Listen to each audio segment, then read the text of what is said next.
Hey everybody, welcome back to the channel and some Dead Man's Hand content. Today we're bringing you guys another unboxing as we work our way slowly through the factions. And for those who didn't see on the social medias, they are coming out with a revised edition of the game. Super exciting. A lot more plastic miniatures, also plastic terrain, so there will be a Kickstarter very soon. Check out our posts where we should have one up there by the time you see this video. But just some information and links there. So it's exciting times for the game. So definitely a great time to be thinking about Dead Man's Hand for your Wild West games. But anyway, today we're taking a look at the Cavalry. So as we can kind of expect from this is the 7th Cavalry.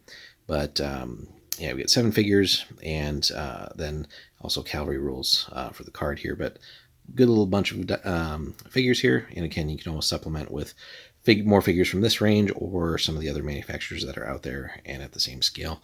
But this is a good start, certainly, for the 7th Cav. So we'll be right back after we get this open. Alrighty, guys, we got everything opened up here for you. So we get our bases. Looks like they've recently switched to throwing in plastic bases as opposed to MDF ones. So our miniatures here.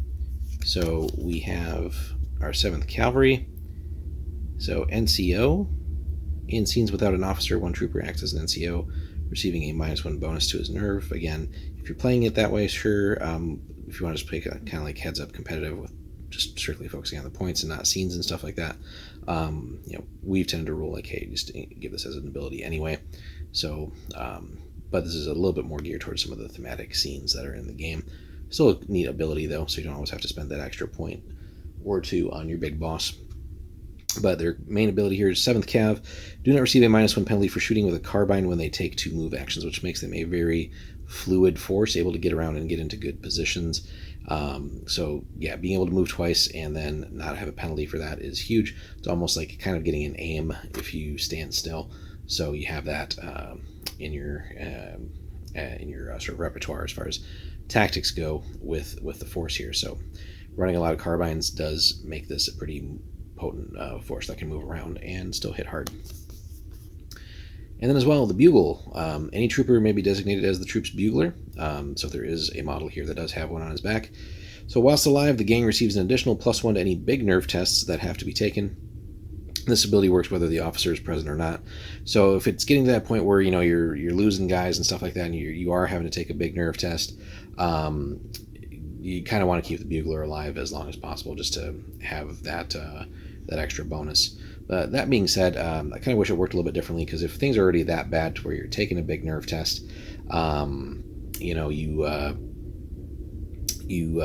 might have other things to worry about too, and having to keep him alive just to do that when maybe he's not necessarily kitted out as the most useful model at that particular time. So there could be times where really, it doesn't make sense to just lose this guy, but then worry about more strategizing and keeping other guys alive. But anyway, that all comes into like the cards and things as well, and strategizing the tactics for them. But that's a separate video that we've already covered.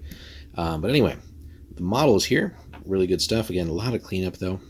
So done a little bit already, but again, a lot of little straightening out and taking care of mold lines. But looks really colorful, or characterful, we should say. Details are pretty crisp by and large. Again, still got some fixing to do, as you can see. A lot of flash, a lot of mold lines, but dude's carrying a sword there. Got one of our pistol armed guys. Looks like he's wearing leather, so not the normal uniform.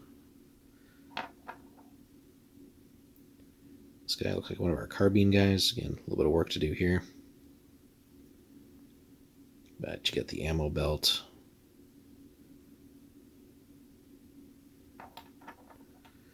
More carbine action, I do believe. So he's definitely in full military uniform there.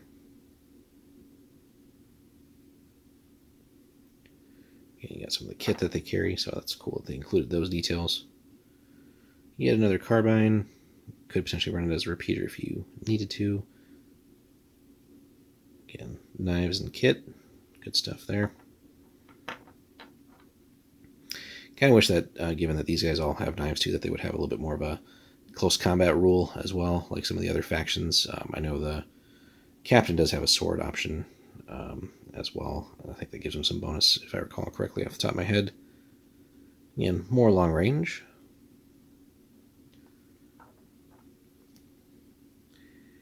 And yet more long range. Here's our bugler.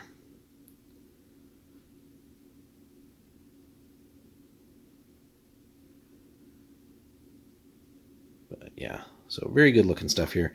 Definitely excited to get these guys cleaned up, ready for priming, and then get them out onto the tabletop for you guys. So we're still wrapping up our mountain men, but that's getting close to being done. And then we're going to kind of collectively base them with the Tong, and then finally get some new battle reports out for you guys. So believe us, those are still in the works.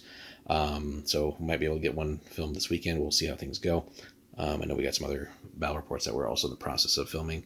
So, but we'll get you guys definitely some more content. And again, stay tuned for more coverage on the Kickstarter as well. So we'll be eagerly backing that and bringing you guys new content. Hopefully that won't be one that takes long for them to fulfill either. So hopefully like sometime next year, but we'll see as the details come out. But they did already announce some new factions as well. So lots of cool stuff, and great to see that the game's still continuing to grow. So, but anyway, let us know what you think of 7th Cav. Have you picked these up as a faction? Have they performed well for you in games, or have you played against them, and how'd that go? Hit us up in the comments, guys. Like, subscribe, and if you want to support the channel a little bit more, check out our Patreon as well. So any and all support helps, and helps the channel keep growing.